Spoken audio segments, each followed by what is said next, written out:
Assalamualaikum warahmatullahi wabarakatuh. Kembali lagi dengan saya Tama dalam Ada Apa Gerangan. Bagaimana kabar kalian? Semoga selalu diberikan kesehatan dan juga rezeki yang cukup. Oke, kita lanjut cerita Desa Widi, Wiwitaning Memedi. Lanjut setelah libur. Sebelumnya, pada malam hari, rumah yang ditempati oleh 3 Beastie Boy didatangi oleh si anak iblis, Maut. Dan ternyata memang mengerikan anak ini. Bagaimana mengerikannya? Langsung saja kita simak. Teman-teman, ada apa gerangan? Ceritanya mulai dari sini.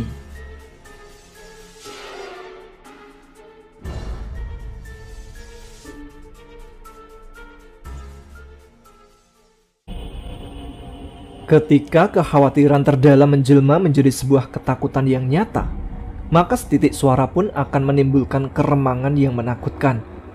Begitu pula yang dirasakan ketiga pemuda ini, Yuta, Kamal, dan Abbas. Mereka hanya sanggup mematung di tengah ruangan, tidak beranjak maupun bergerak, kecuali bola mata yang terus bergerak gelisah dan menatap horor pada pintu rumah. "Kakak, kenapa Maut gak dibukain pintu?"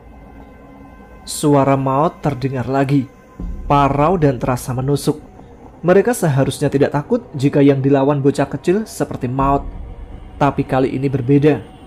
Maut itu persis titisan iblis dalam wujud anak kecil. Jangan dibukain," Abbas berbisik. Dia yang paling gemetar di antara yang lain, mengingat tadi dia yang sudah membentak Maut sebegitu kencangnya. "Kak Abbas, kok Maut gak boleh masuk? Di luar dingin, pasti enak dipeluk Kak Abbas." "Mampus kau, Bas." Kamal menyumpahi Abbas yang hanya bisa tersenyum getir meratapi nasibnya. "Maut, pulang ya," ucap Yuta menengahi. Dia menatap gelisah. "Udah malam, nanti kamu dicariin sama ayah kamu." "Ayah?" Maut bersuara lagi. "Ayah yang nyuruh Maut main kesini loh." "Ayah sama anak sama aja," Abbas mendesis kesal. Belum jeda untuk memaki Maut meskipun nyawanya sudah di ujung pintu. "Kalau kalian gak mau buka," Maut berteriak menjeda. Terdengar keheningan sesaat sebelum suara dobrakan pada pintu rumah menyusul sedetik kemudian. "Tahan pintunya pakai apapun, Yud, cepet!" Abbas berteriak sekencang mungkin. "Kalian sengaja gak bukain Maut pintu? Jahat, jahat, kalian jahat, sama aja kayak yang lain." Maut menjerit. Suara lengkingannya benar-benar membuat bulu kuduk mereka meremang. Tanpa diberi perintah lagi, Yuta langsung mengambil salah satu papan kayu di ujung ruangan dan mengaitkannya pada pintu, menahan dobrakan pintu yang lambat laun terdengar semakin beringas. "Buka! Buka! Buka! Pergi kamu, Maut! Kita nggak mau main sama kamu! Pulang aja sana!" Abbas berteriak kebingungan. Rasa panik benar-benar menyergapnya sekarang. "Maut mau main! Maut mau main! Kenapa kalian sama aja nggak mau main sama Maut? Buka!" Kamal melirik cemas. "Kita buka aja. Lagian kan dia cuma mau main sama kita. Habis dia puas, kita suruh pulang. Kasihan di luar dingin, hujan juga." "Jangan!" Itu bukan teriakan Abbas yang benar-benar ketakutan, tapi suara Yuta yang menatap getir pada dobrakan pintu yang semakin kencang. Yuta menatap frustasi. "Jangan dibukain. Apa kalian lupa kalau fisik Maut itu agak terbelakang? Kalian gak curiga? Gimana caranya anak kecil dengan fisik terbelakang bisa mendobrak pintu sekencang itu?" Yuta tahu benar bocah seperti apa Maut itu. Bocah mengerikan yang bahkan membuat Yuta sedikit trauma pada anak kecil. Semua gambaran mengerikan yang diberikan Maut kepadanya memang ilusi. Tapi Yuta tahu bahwa ilusi itu terlalu nyata untuk ditolak kebenarannya. Gedoran brutal pada pintu berhenti. Lengkingan tawa Maut langsung mendominasi. Kak Yuta emang pinter, bener-bener pinter. Tapi Maut kesini bawa temen. Dia yang bantu bukain pintu loh. Temen? Kamal berbisik tidak percaya. Lari? Yuta menatap Pias. Apa? Lari sekarang juga? Mereka memang bersiap lari. Tapi dobrakan pintu yang cukup kuat mau tidak mau membuat mereka langsung tersungkur ke lantai, bertabrakan dengan lantai sebelum mengerang akibat serpihan kayu yang menggores tubuh mereka. Kakak, mereka bertiga kompak menoleh. Maut ada di sana, berdiri membaur dengan gelapnya malam sembari tersenyum mengerikan. Bocah itu melangkah maju, tersenyum simpul sembari mengeluarkan sesuatu dari balik bajunya. Sebuah pisau logam yang berkilat mengancam nyawa mereka. Kata ayah, kalau ada orang jahat itu harus dibunuh, ucap Maut. Dia terkekeh lugu. Dan kalian jahat sama Maut, berarti kalian harus Maut bunuh. Bangun sekarang, lari kemana aja lari? Abbas yang pertama bereaksi. Pemuda itu mencabut paksa serpihan kayu di kakinya, lantas berjalan tertatih menuju pintu belakang. Kak Abbas gak boleh pergi. Hehe, kalau kakak pergi, nanti aku bunuh pertama loh. Maut menyeringai. Dia mengangkat tinggi-tinggi pisau di tangannya. Tanpa perkiraan lagi, bocah itu melemparnya. Abbas jatuh tersungkur, tepat dengan pisau yang menancap di kakinya, nyaris membelahnya, menciptakan lelehan darah yang perlahan mulai membentuk genangan kecil di bawah betisnya. Abbas! Yuta dan Kamal sontak menghampiri. Dengan sigap, Yuta langsung merobek lengan kaosnya dan mencabut perlahan pisau yang menancap di kaki Abbas. Pemuda itu menghentikan pendarahan dengan melilitkan kain di kaki pemuda itu. Sakit, Yut. Abbas meringis ngilu. Rasanya seakan dagingnya ikut ditarik keluar. Bocah itu persis psikopat. Kamal mendesis emosi. Tidak ada yang bisa dilakukannya kecuali menenangkan Abbas dan menatap ngeri pada Maut yang kini tersenyum lebar. Kak Yuta emang baik banget, bener-bener baik, ucap Maut, lalu bertepuk tangan gembira. Bocah itu menatap polos, lantas tersenyum keji tatkala mengeluarkan satu pisau lagi dari balik bajunya. Tapi Maut benci orang yang sok baik kayak Kak Yuta. Maka dari itu Kak Yuta juga harus aku bunuh. Kak Kamal terakhir ya. Sabar. Lihat Kak Abbas sama Kak Yuta mati dulu. Sebenarnya ada berapa pisau di bajunya? Abbas histeris. Berapapun itu, intinya pisau itu fungsinya buat bunuh kita, ucap Kamal. Dia membantu Abbas berdiri, diikuti Yuta yang memapah di sisi lainnya. Kamal mendecih meremehkan. Woi bocah, kamu itu masih kecil. Anak kecil yang biasanya manja kayak kamu, mendingan pulang sana, tidur di rumah. Di sini cuma jadi perusak pemandangan aja. Kecil. Maut menelengkan kepalanya. Dia tersenyum. Anak kecil? Aku itu udah besar loh. Lebih besar daripada kalian semua. Selain aneh, kamu juga gak pintar ternyata. Kamal mengejek geli. Mal, kamu ngapain sih? Tanya Yuta heran. Dia melirik Maut yang sudah mulai kesal. Pupil hitamnya mengecil bebarengan dengan genggamannya yang mengerat. Kita pancing supaya dia lempar pisau kedua, jadi kita bisa tahu arah lemparannya dan menghindar. Gak lucu kalau waktu kita kabur, pisaunya tiba-tiba dilempar tanpa kita tahu targetnya. Jelas Kamal lantas tersenyum meremehkan. Jadi Maut, kamu itu cuma anak jelek yang gak punya teman. Gak ada yang mau main sama kamu gara-gara kamu itu aneh. Maut gak jelek, Maut gak aneh. Kak Kamal jahat. Kak Kamal yang bakal mati pertama. Tepat seperti perkiraan, pisau itu terlempar ke arah Kamal, nyaris menancap sempurna di kepalanya. Jika saja dia tidak merunduk menghindar. Abbas sampai berjengit ketika pisau itu berhasil membelah papan kayu di belakang mereka. Dia tidak mau membayangkan bagaimana jika pisau itu berhasil membelah kepala Kamal. Kita kabur sekarang.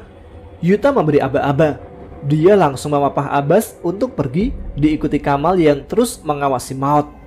Kamal tertawa mengejek, benar-benar senang berhasil membuat Maut dikuasai amarah.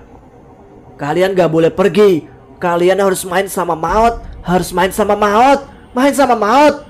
Yang jahat sama Maut harus mati. Yuta menghela nafas kasar. Dasar bocah psycho.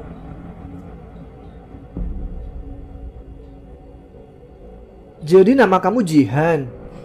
Jihan, gadis asing yang ditemukan tadi mengangguk lemah. Dia duduk di pinggir ranjang dengan Isabel dan Riri yang duduk di depannya. Sebenarnya, mereka ingin mengulik lebih jauh mengenai Jihan. Tapi melihat ekspresinya yang layu, Isabel dan Riri jadi tidak tega. Kita harus pergi dari sini, ucap Jihan. Dia menatap Nanar. Secepatnya, Isabel mengangguk. Dia menggenggam tangan Jihan yang terasa gemetar. Kita pasti pergi kok. Tapi kita tunggu waktu yang tepat. Kita susun rencananya sambil cari tahu jalan keluarnya. Terlalu lama. Jihan menarik nafas panjang. Kalau kalian terus menunggu waktu yang tepat buat keluar dari desa, sama saja kalian menunggu waktu buat dibunuh. Mayang itu bisa datang kapan saja. Kita tahu gimana rasanya diincar Mayang. Riri tersenyum kecil, mencoba meyakinkan Jihan bahwa bukan hanya dirinya yang tertekan di sini. Kita semua tahu. Jihan menyaut lembut. Dia merenggut airnya lagi, hendak menceritakan apa yang diketahuinya tentang desa ini. Sebelum gedoran brutal pada pintu rumah mengejutkan mereka semua. Isabel, Riri, buka pintunya, tolongin kita. Kamu di sini saja, Han. Kaki kamu juga masih sakit. Biar kita cari tahu apa yang ada di luar. Kayak suara Kamal, ucap Isabel. Dia bangkit berdiri, diikuti Riri di belakangnya. Jihan hanya mengangguk, merapatkan selimutnya, dan memilih untuk menenangkan hatinya. Kenapa sih? Isabel berjungit kaget ketika menemukan pemandangan di depannya. Ketiga temannya yang basah kuyup, perban asal di kaki Abbas, dan wajah pemuda itu yang pucat pasi. Benar-benar berantakan. Loh, Abbas? Kalian kenapa? Riri sama paniknya. Maut itu bocah gila. Pantas aja Pak salah lari waktu dideketin, teriak frustasi. Yuta menarik nafas panjang. Membopong Abbas seperti tadi menguras energi juga. Penjelasannya nanti saja. Sekarang Ki. Yuta berhenti. Dia menatap sesuatu di belakang Isabel dan Riri dengan heran. Kenapa Yut?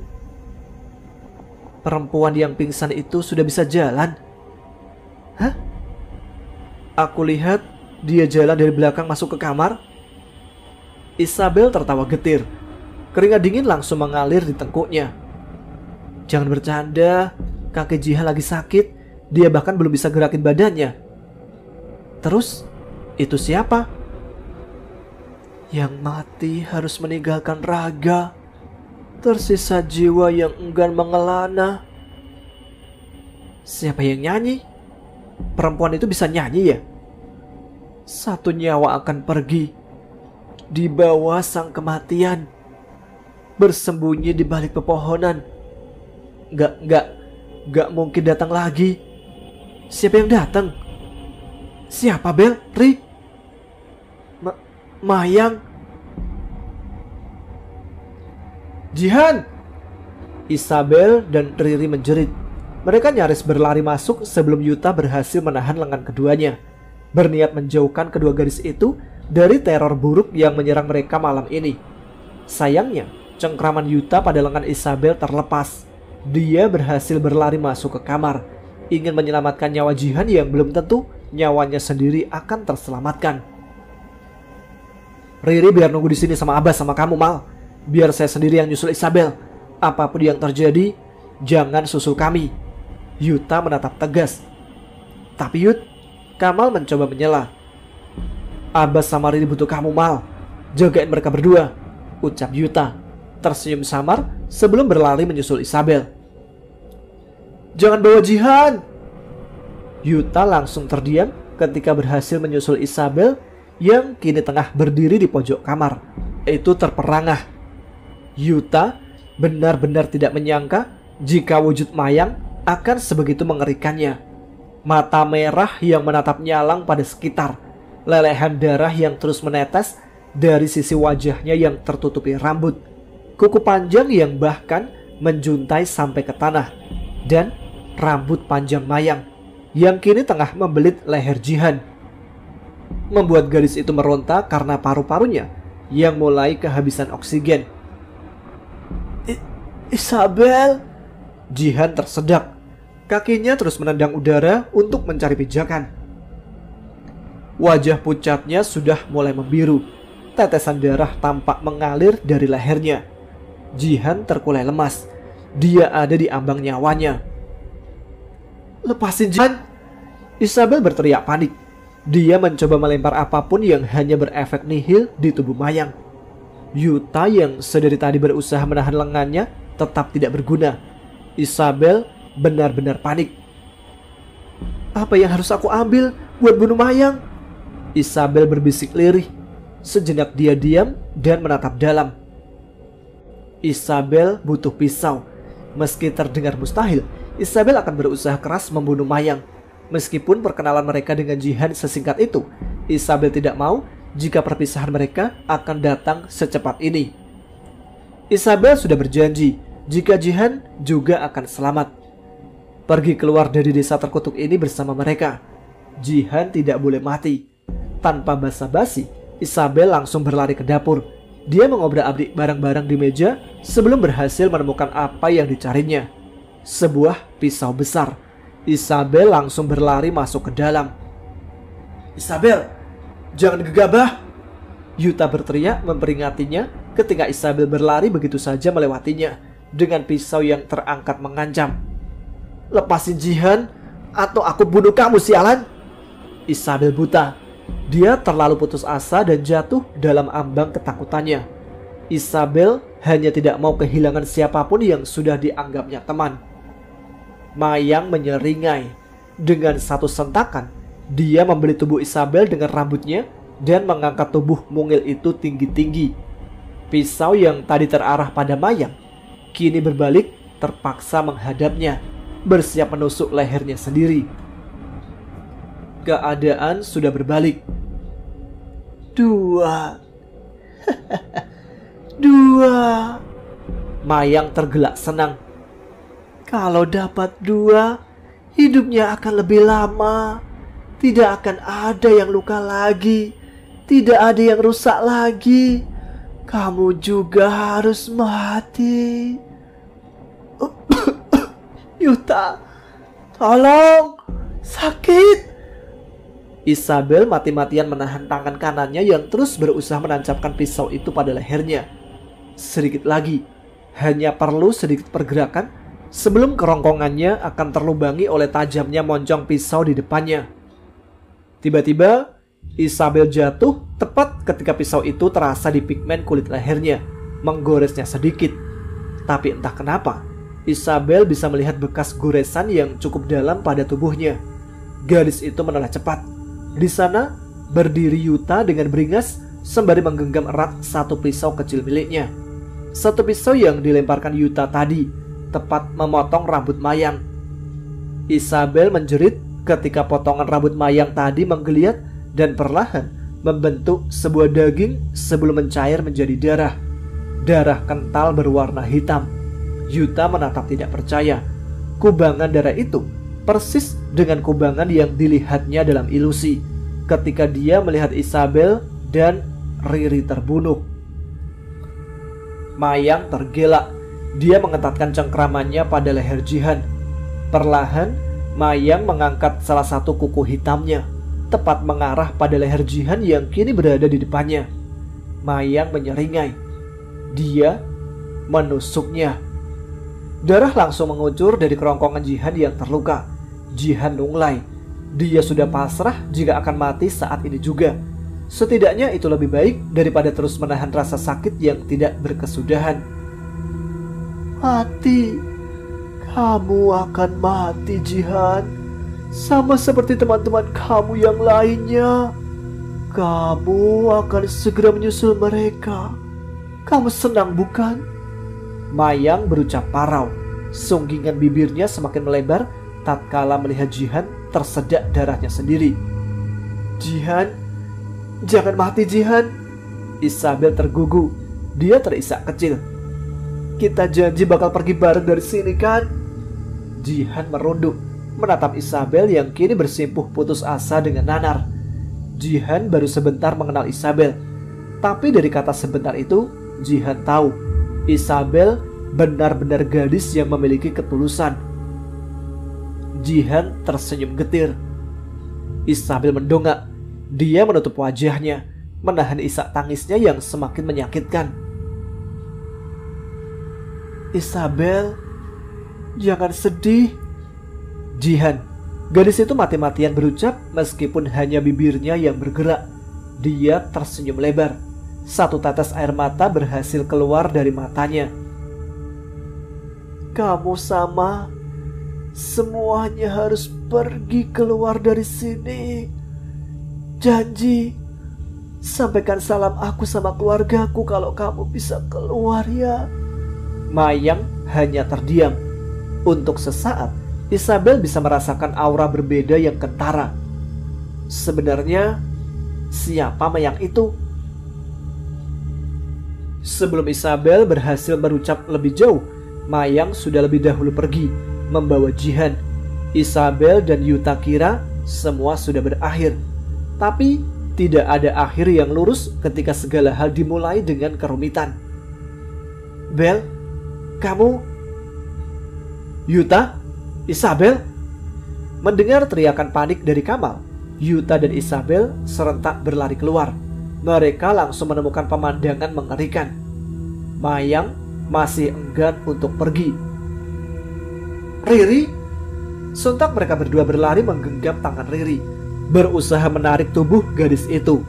Ketika separuh tubuhnya yang lain sudah dililit oleh rambut Mayang, menariknya dengan brutal. "Jangan lepasin, aku mohon jangan lepasin tanganku." Riri terisak. Dia mencoba menarik tubuhnya ke arah berlawanan.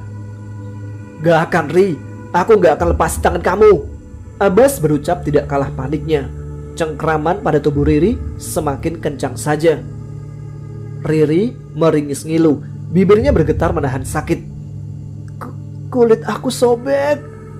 Usai itu, mereka semua melihat rembesan darah yang menyusup dari kaos Riri. "Lakuin sesuatu atau Riri bakal mati kehabisan darah!" Abbas berteriak. "Mayang mau bunuh Riri perlahan pakai rambut sialannya itu."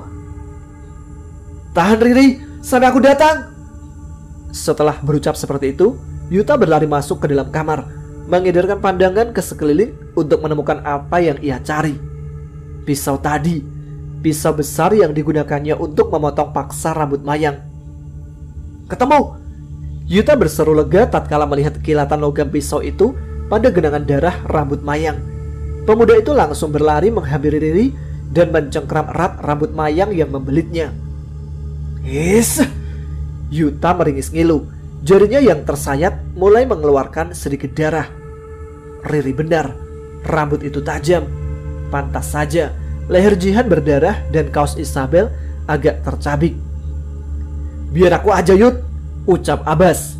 Dia langsung merebut pisau dari tangan Yuta dan menggenggam rambut Mayang erat. "Hati-hati Bas, rambutnya tajam," ucap Yuta memperingatkan. "Hah?"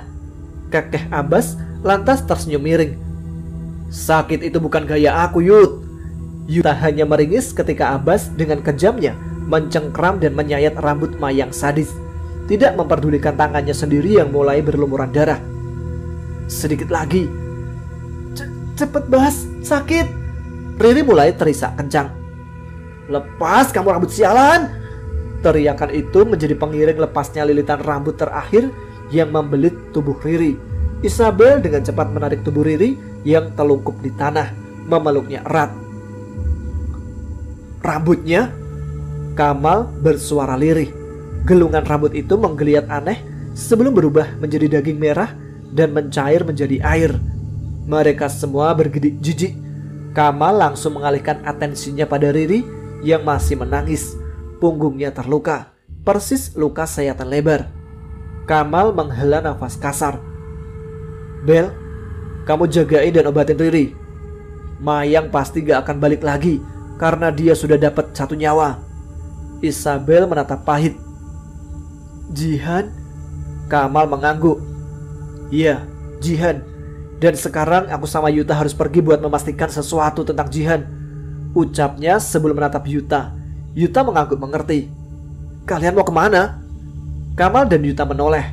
Mereka berdua kompak menyelipkan pisau di saku dan menatap Isabel kecut. Ke tiang tumbal di tengah lapangan. Sial, hujannya makin deras. Yut, ucap Kamal. Dia merunduk pelan, menghindari hujaman air yang terasa perih dan menusuk di kedua matanya. Jas hujan yang dikenakannya pun tidak sanggup menahan rembesan air yang malam ini semakin menggila. Kita harus cepat sebelum jejaknya hilang, teriak Yuta, berusaha mengalahkan bisingnya angin agar Kamal mendengar suaranya. Karena kalau boleh jujur, saya sendiri agak lupa arah ke tiang tumbal. Selama jejaknya masih ada, kita bisa ke tiang tumbal. Pekik Kamal tidak kalah kerasnya. Mereka kini tengah bertempur dengan badai malam, berdua, meskipun tadi Abbas ngotot untuk diajak pergi juga. Becek, jalanan desa yang didominasi lumpur dan tanah membuat pergerakan mereka semakin sulit. Belum lagi bekas seretan tubuh Jihan yang perlahan-lahan mulai menghilang. Kita sudah lewatin depan desa, sekarang tinggal terusin jalan ke hutan. Kira-kira gak jauh dari sini lapangannya. Yuta berusaha menyipitkan mata. Dia mengetuk pelan senter di tangannya, lantas menyorot ke depan. Itu, ada jejak lagi. Mereka berdua sontak berlari ke arah salah satu cabang pohon. Kamal yang bergerak maju. Dia mengambil benda yang tersangkut di ranting, lantas menyorotnya dengan senter. Kain biru. Yuta mengangguk. Baju Jihan juga biru. Tanpa berucap lagi, keduanya berlari menyusuri hutan, melewati ranting dan sulur pohon yang terjuntai di gelapnya malam. Medan yang licin, angin yang kencang, juga minimnya pencahayaan menjadi rintangan tersendiri kali ini. Yuta dan Kamal bahkan harus terjungkal beberapa kali akibat tersandung akar pohon yang mencuat di tanah. Keduanya menatap ke depan, mencoba mengatur nafas sembari meneliti keadaan sekitar yang gelapnya nyaris sempurna. Ada sisa pasak tenda mereka dahulu, tali, dan tiang di tengah lapangan. Mereka sudah sampai di tiang tumbal. Jihan, Yuta menoleh. Dia menatap Kamal intens. Gak ada. Kita kesana dulu, ucap Kamal. Dia menarik nafas panjang sebelum melangkahkan kakinya menuju tiang. Yuta berjalan di belakang. Pemuda itu mempertajam pandangan di sekeliling sembari sesekali menyorot senternya pada deretan pepohonan yang tampak rapat. Rasanya seperti sedang diawasi. Yut, lihat ini, ucapan Kamal lantas menyadarkan Yuta yang masih terus meneliti sekitar. Dia mendekat pada Kamal, ikut berjongkok sembari mengusapkan tangannya pada rumput basah di bawah tiang tumbal. Darah. Meski tidak kentara, ada genangan darah yang perlahan mulai bercampur dengan tanah, menimbulkan bau amis bercampur aroma besi yang tercium samar. Yuta perlahan merunduk, menyentuh tiang kayu di depan mereka sebelum matanya menangkap beberapa hal ganjil. 1, 2, 3. 3 bekas.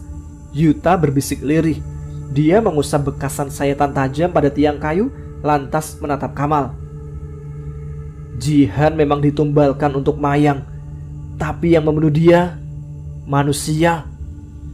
Aku sudah duga kayak gitu. Salah satu manusia di desa itu pasti pelakunya. Kamal mendesis geram. Bukan salah satu, ucap Yuta yang membuat Kamal langsung menoleh ke arahnya. Yuta menarik nafas panjang. Gak inget perkataan Jihan waktu pertama kali siuman. Dia teriak histeris gara-gara sadar belum keluar dari desa dan takut sama siapapun yang bakal membunuh dia. Ah, iya, ucap Kamal. Dia mengusap tengkuknya dan ikut berjongkok di samping Yuta. Jihan bilang, mereka. Mungkin aku gak bakal sadar kalau kamu gak bilang, Yut. Kamal tertawa pahit. Aneh, kalau Jihan memang sudah mati, Di mana mayatnya? Tanya Yuta kemudian. Mayang gak mungkin makan tubuh manusia kan? Menurut perkiraanku, Mayang cuma ngambil jiwanya. Berarti seharusnya ada mayat Jihan di sini. Kamal lantas menatap sekeliling. Hanya ada pohon dan tanah lapang. Tidak ada jejak. Tapi kenapa tubuh Jihan gak ada di sini? Disembunyiin. Siapapun yang nyembunyiin, kita pasti bisa nemuin secepatnya, ucap Yuta seraya mengangguk yakin. Kamal menoleh. Jihan pakai gelang, lanjut Yuta kemudian. Kamal kali ini mengangguk. Aku lihat ada gelang di tangannya waktu gendong dia ke rumah.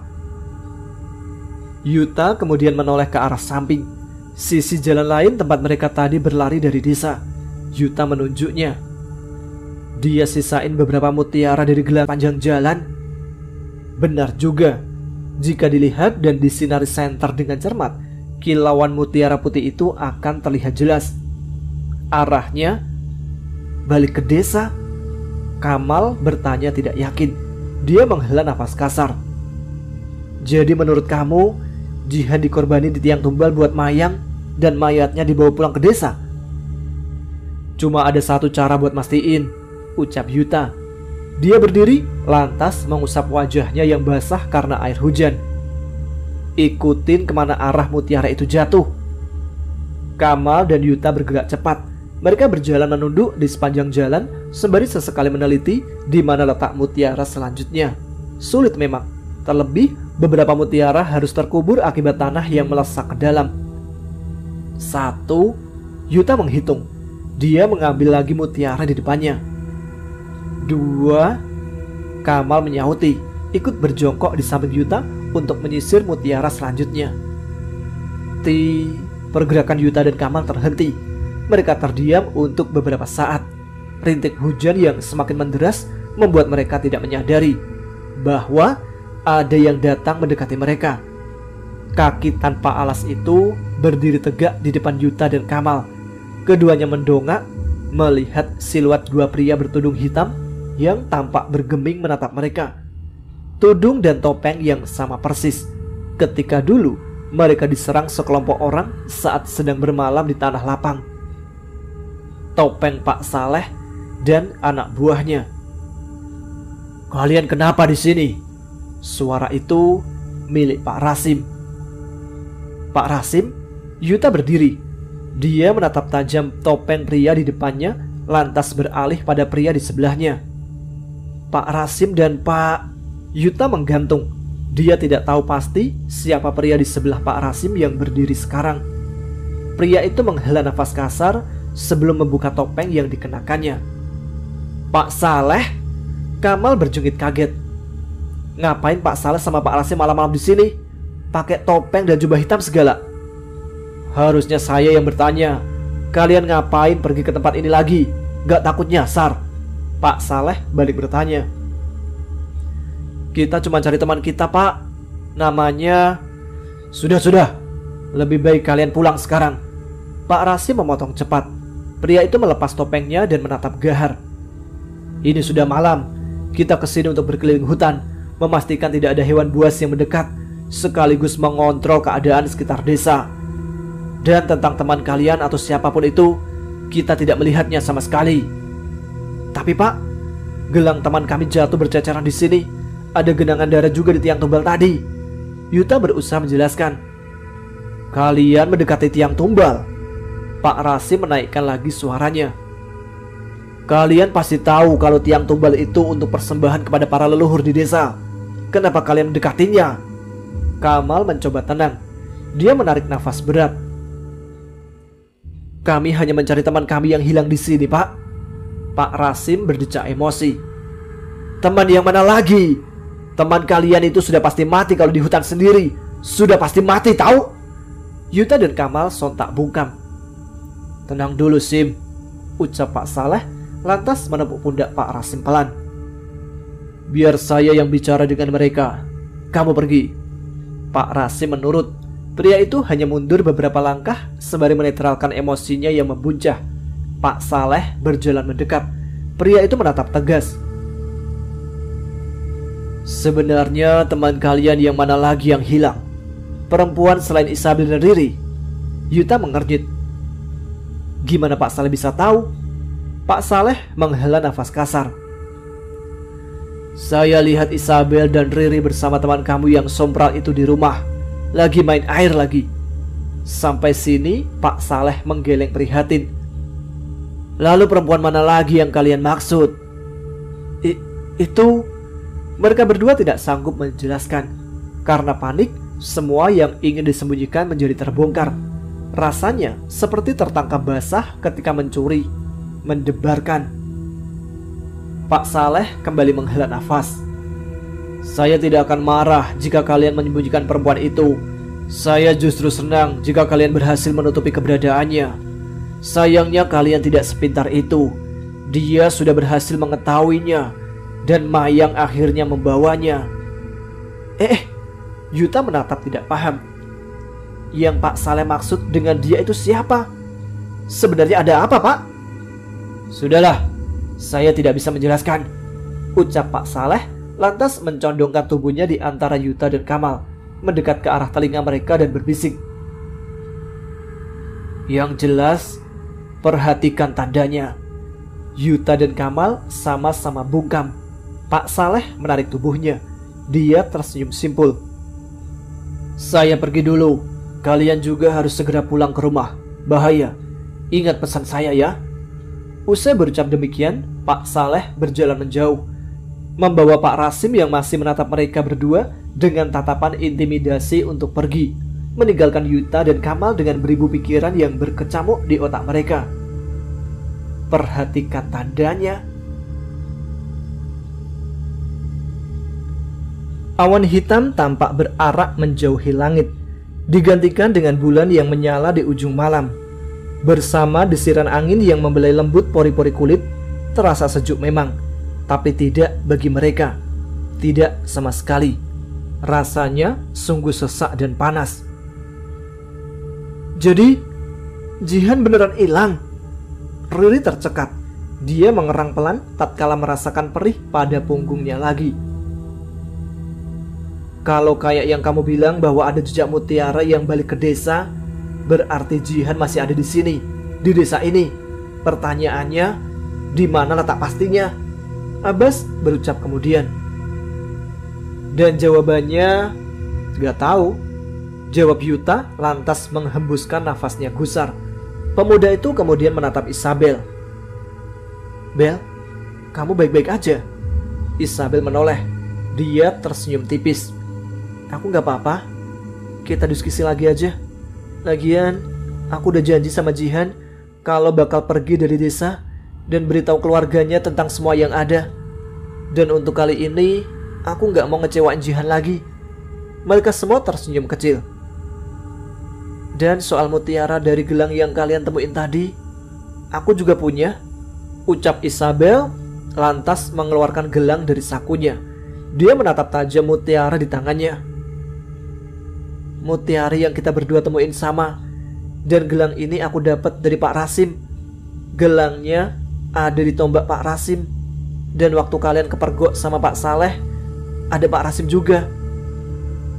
Jangan bilang kamu mau nyebut kalau Pak Rasim itu salah satunya. Abbas menyaut tidak yakin.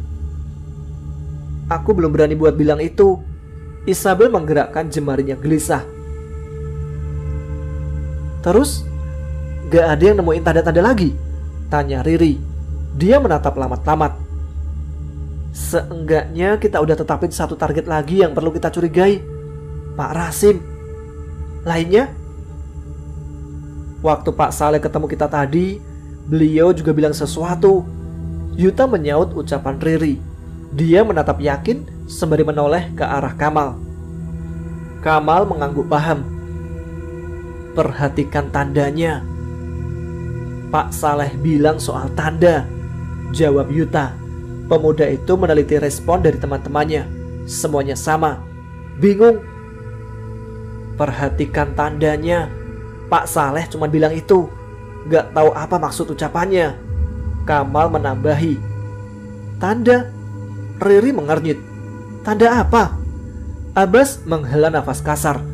Pemuda itu mengusap surainya kesal. Sumpah, beberapa misteri aja belum terpecahkan, dan ini ditambah misteri baru lagi. Alah, lebay, cibir Kamal yang mengundang pelototan Abbas. Emang Pak Saleh nggak nunjukin gerak-gerik sesuatu? Yang aneh mungkin? Tanya Riri heran. Yuta terdiam untuk sesaat. Dia mengusap dagunya seraya mengingat pertemuan mereka. Ada. Pak Saleh ngomong dalam posisi berhadapan sama kita. Dan kalau berhadapan sama kita, berarti posisi Pak Saleh melihat ke arah hutan. Berarti tanda itu berhubungan sama hutan. Benar begitu? Kemungkinannya 50-50, jawab Isabel bingung. Gadis itu mencoba memikirkan lagi ucapan Yuta yang masih terasa mengganjal. Sisanya hanya mengedikkan bahu tidak tahu. Mau pergi ke lapangan lagi sekalian lihat apa ada sesuatu di hutan? Siapa tahu yang dibilang Yuta benar. Gak ada salahnya kita cek lagi kan? Ucap Kamal memberi usul. Aku ikut kalau mau ke hutan lagi, Abbas menyela. Rasanya benar-benar lemah dan menyedihkan kalau aku cuma diam di rumah sama anak perempuan waktu kalian keliling hutan. Kaki kamu masih sakit, Bas. Jangan. Riri memperingati. Tapi Ri, shh.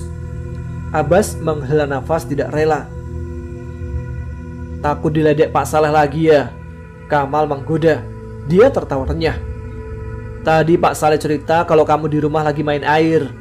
Duh Bas, hidup kamu ngenes amat. Pak Saleh main air? Abbas mengulangi. Kedua alisnya langsung bertautan.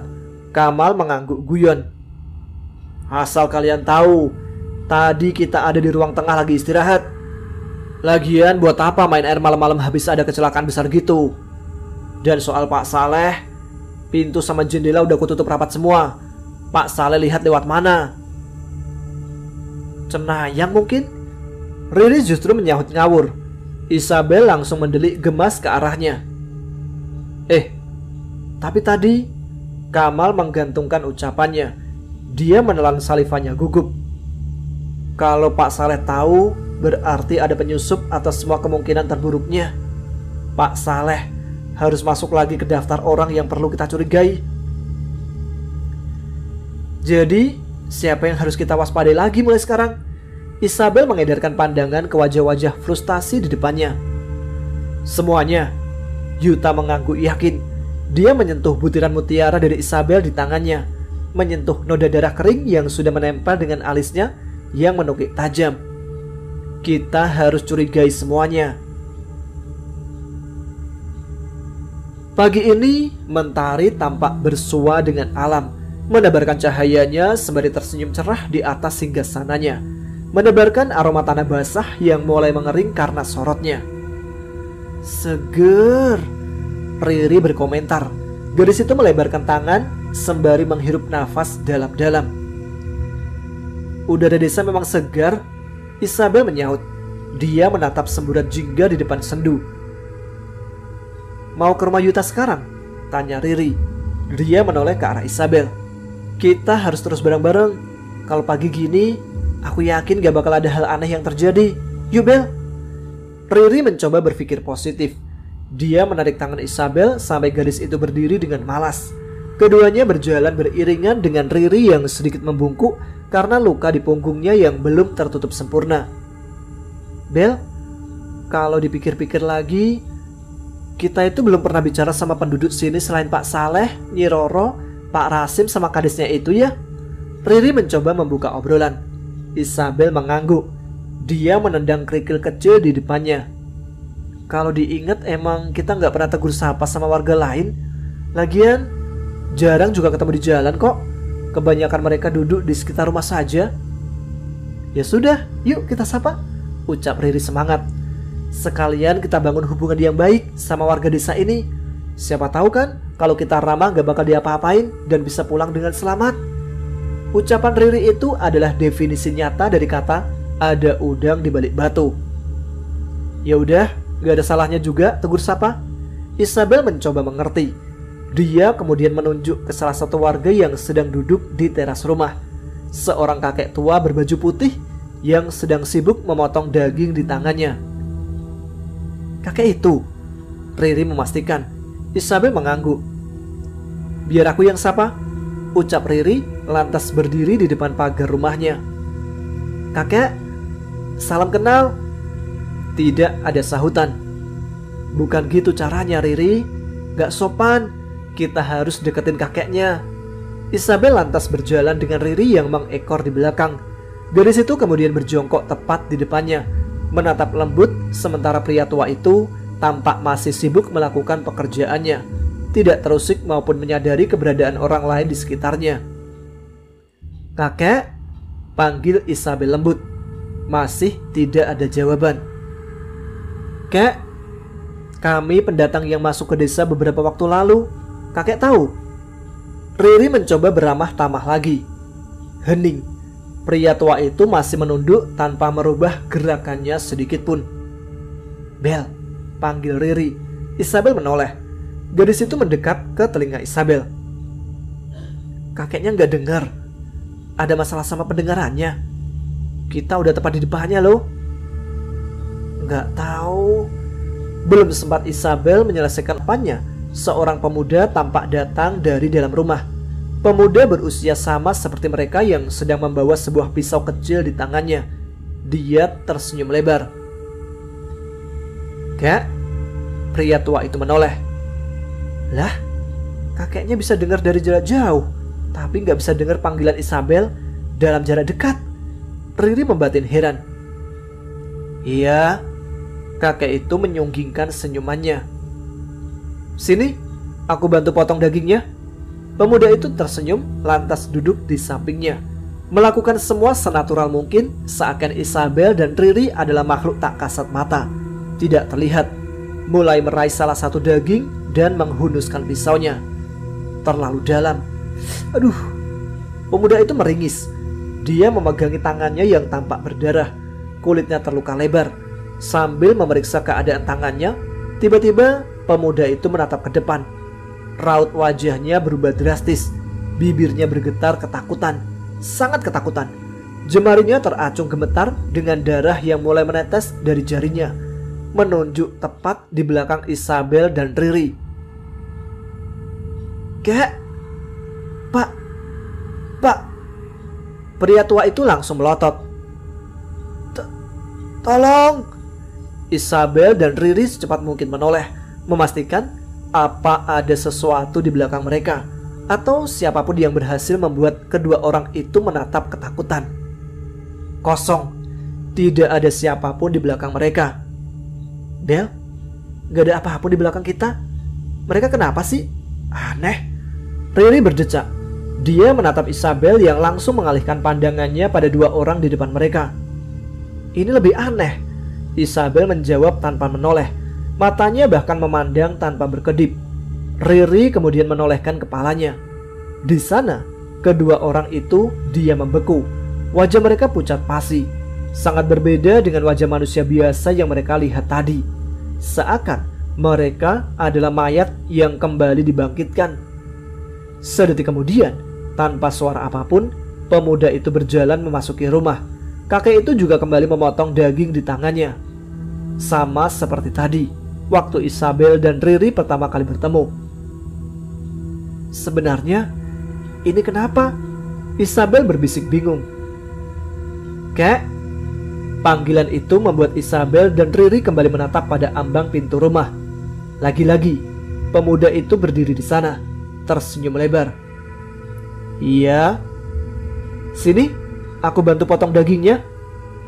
Lagi, Isabel dan Riri menganga tidak percaya. Seakan mereka sedang melihat film yang sedang diputar ulang. Adegan yang sama, gerakan yang sama, ekspresi yang sama. Isabel dan Riri bahkan tidak bisa mempercayai mata mereka. Sama.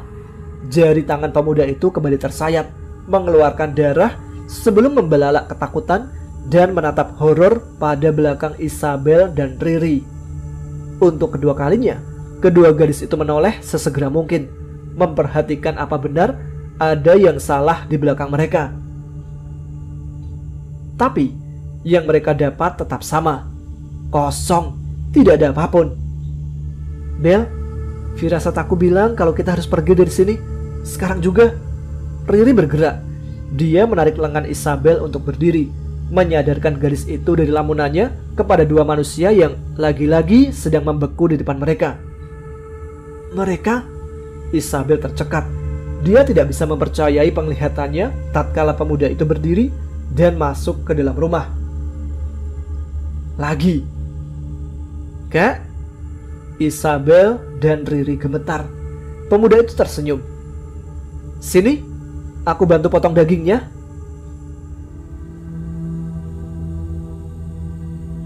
Hening. Sedari tadi tidak ada percakapan yang berarti di antara mereka. Keduanya berjalan dalam diam, sibuk mengamati jejak kaki mereka yang tertinggal pada tanah basah, sembari sesekali memikirkan kembali apa yang sudah mereka lihat. Sesuatu yang terasa aneh. Bel?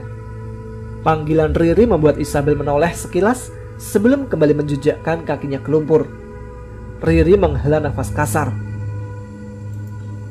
Sebenarnya yang udah gila, aku, kamu atau kita? Isabel tertawa pahit sebelum melirik Riri sejenak. Kayaknya aku beneran udah gila. Aku bahkan gak bisa bedain mana yang nyata dan mana yang cuma ilusi. Miris rasanya. Tenang aja Bel, ucap Riri lantas menepuk bahu Isabel pelan.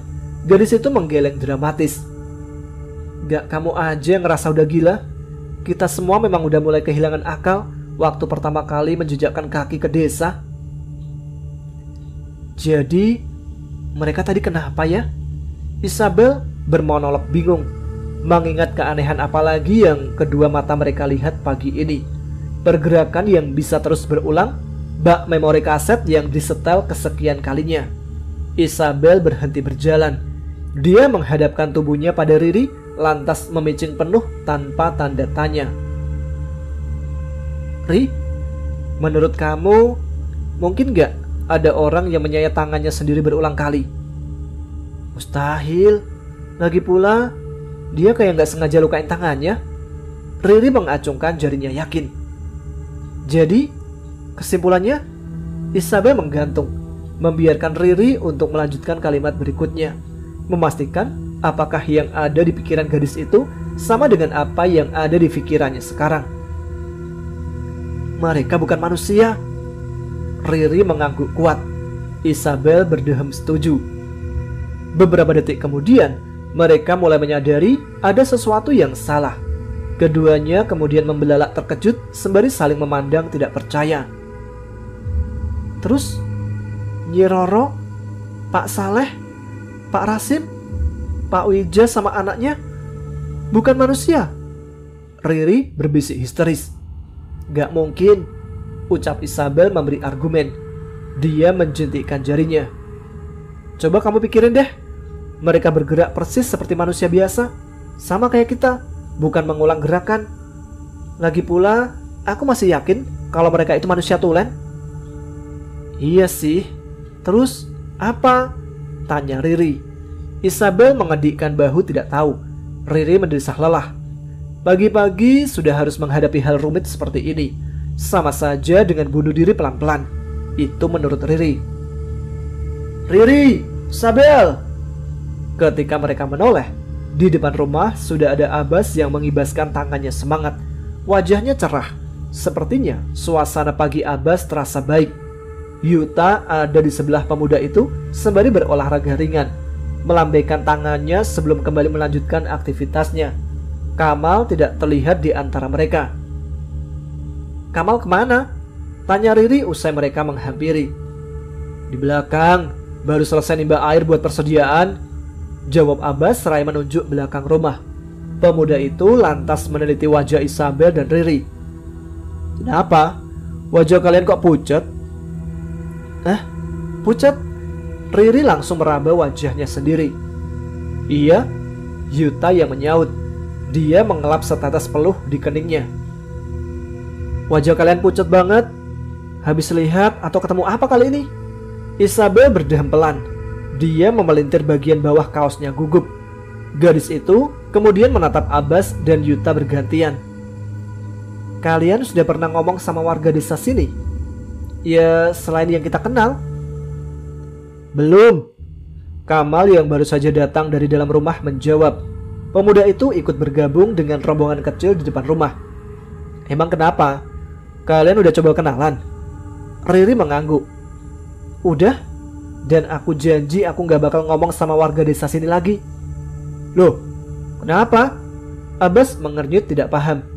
Isabel menarik nafas panjang sebelum bercerita. Dia mengutarakan semuanya tentang apa yang terjadi, apa yang mereka lihat, dan juga apa yang mereka pikirkan setelah melihat semuanya. Ketiganya memandang frustasi. Kenapa rasanya aku pengen nyebur ke sungai saking bingungnya ya? Abbas tertawa datar sebelum mengusap wajahnya. Kamal berdecak kecil. Dia menopang dagunya. Kalau memang itu bukan manusia, berarti yang mereka lakuin itu kegiatan sebelum mereka meninggal. Semacam pengen merasa tetap hidup mungkin. Dan kalau mereka itu sebenarnya manusia yang punya trauma mental tertentu. Yuta, sang anak psikolog, menjawab cepat. Kamal mengendikan bahu tidak tahu. Cuma ada satu cara supaya kita tahu kebenarannya. Abbas mengacungkan tinjunya ke udara. Kita sayat kulitnya diam-diam. Kalau yang kayak aku lihat di film atau buku, pasti keluar darah. Kalau nggak keluar berarti mereka bukan manusia. Gila kamu. Kamal memukul lengan Abbas kuat-kuat. Gak mungkin berhasil, jawab Isabel sebelum menggeleng. Kamu lupa, bagian pas cowok itu nggak sengaja ngiris jarinya terus keluar darah. Lah, iya. Abbas memasang wajah polos sambil mengusap lengannya yang terasa berdenyut. Saya nggak tahu kamu itu sebenarnya polos atau bego sih, Bas. Yuta mencibir kesal. Abbas nyengir tanpa dosa. Terus gimana? Wah, lagi pada kumpul-kumpul di sini semua ya. Mereka semua yang masih asik tertawa kecil menoleh, memasang raut wajah berbeda ketika melihat siapa yang menyapa mereka. Berdiri sembari tersenyum lebar. Isabel dan Riri yang melihatnya langsung menciut mundur. Yuta langsung gemetar mengingat bagian dari traumanya. Kamal dan Abbas langsung memasang posisi siaga. Kok pada tegang melihat saya datang? Pak Wija tertawa renyah sebelum berjalan mendekat, tanpa terpincang, tanpa kesulitan, dan justru berjalan dengan cepat. Mereka menatap tidak percaya. Kaki Pak Wija yang tadinya terpelintir aneh kembali menjadi semula. Tidak ada kecacatan sama sekali. Kok pada diam? Pak Wija bertanya lagi. Pria itu tersenyum lebar sembari memainkan kakinya, sengaja memamerkan. Kaki Pak Wija? Abbas menggantung pertanyaannya. Dia tidak sanggup menyusun kata-kata berikutnya. Rasanya terlalu sulit dicerna pikirannya. Abbas tahu kalau otaknya itu agak susah untuk diajak kompromi. Tapi kali ini Abbas yakin otaknya sependapat dengan hatinya. Sama-sama merasa aneh. Kenapa? Kaki saya emang begini kok. Kadang cacat, kadang balik kayak kaki manusia biasa. Hahaha. Pak Wija menjawab mantap sebelum nyengir lebar. Maaf, tapi saya nggak paham, Pak.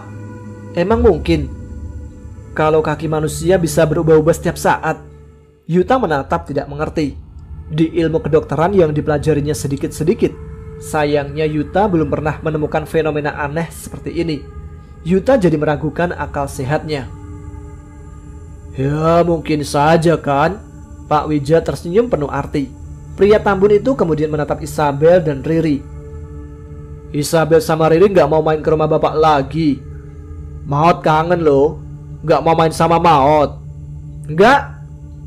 Yang menjawab bukan Isabel atau Riri, melainkan ketiga pemuda itu, Yuta, Kamal, dan Abbas yang berteriak serentak sembari memasang badan cepat-cepat, kompak dan heboh.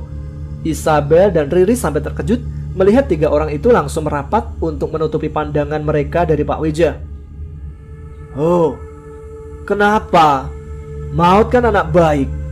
Kasihan dia gak ada temannya. Apalagi Pak Wija tersenyum simpul. Maut suka sama kamu, Abbas. Pahit. Saya masih punya urusan lain. Gak bisa main sama Maot, Pak. Abbas menjawab gugup. Jarinya sudah gemetar mengingat peristiwa mengerikan kemarin malam. Kakinya yang terluka bahkan belum sembuh sempurna. Jangankan kakinya, mentalnya bahkan masih terguncang hebat. Ya nggak apa-apa.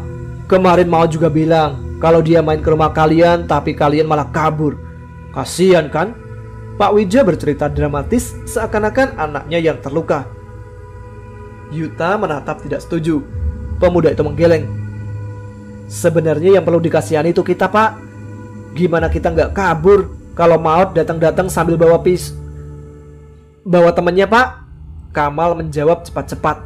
Abbas segera bertindak menyeret Yuta menjauh. Kamal tertawa hambar. Kita nggak tahu kalau ada anak kecil selain Maot. Jadinya kita lari waktu tahu Maot bawa teman.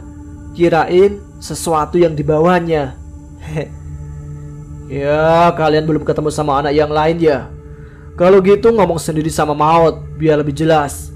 Soalnya saya nggak tahu Maot bawa apa. Saya cuma lihat dia bawa pisau dari dapur. Ucapan Pak Wija sukses membuat mata mereka membola.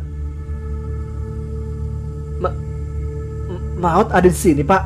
Di sini. Abbas mulai histeris.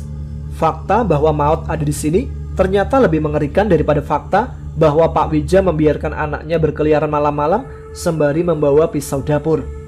Pak Wija mengangguk samar. Emang kenapa kalau Maot ada di sini, Kak Abbas? Suara Paro itu bukan dari hadapan mereka. Cepat-cepat mereka menoleh ke belakang, menatap Maot yang duduk bertopang dagu di tanah dengan tatapan terkejut dan tidak percaya. Ini terlalu aneh, benar-benar aneh, sama seperti Pak Wija. Tubuh Maot nyaris sempurna, tanpa kecacatan, tanpa luka dan nanah, sama sekali. Mereka menyatakan kehilangan kewarasan saat itu juga.